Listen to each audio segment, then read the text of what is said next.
Hello, everyone, and welcome to the inner sanctum here at the Traynor household, the only room that is not frequently infested with children these days.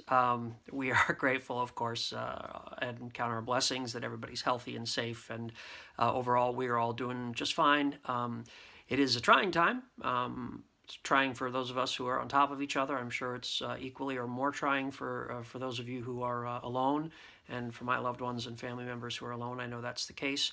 But both collectively and individually, we're getting through it. I think as best we can, and grateful for God's blessings.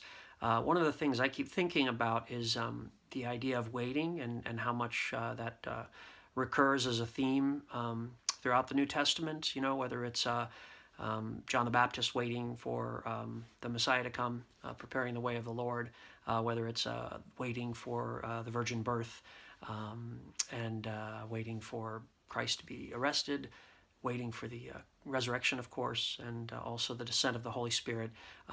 It's just something that's commented on a lot, and it's something that I think the disciples struggle with a lot, because I think we all struggle with it a lot. Waiting is really hard, and especially when fear and uncertainty are mixed in as they are now. It can be excruciating at times. So I think that waiting is a spiritual discipline in a way. It's an act of faith.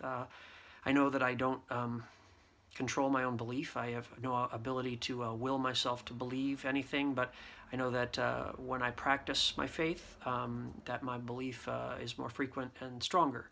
And certainly being able to surrender to the will of God and wait even through difficult and painful and stressful times for what He has in store has been very helpful to me and is a comfort to me.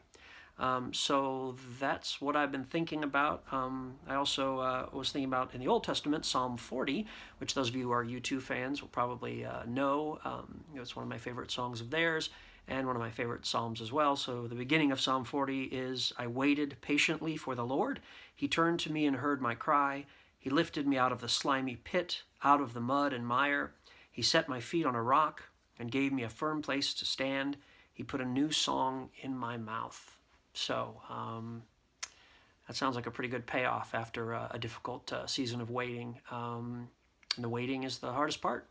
That's not U2, that's Tom Petty, right? But at any rate, peace of Christ be with all of you, and I cannot wait to see you all again. Thanks.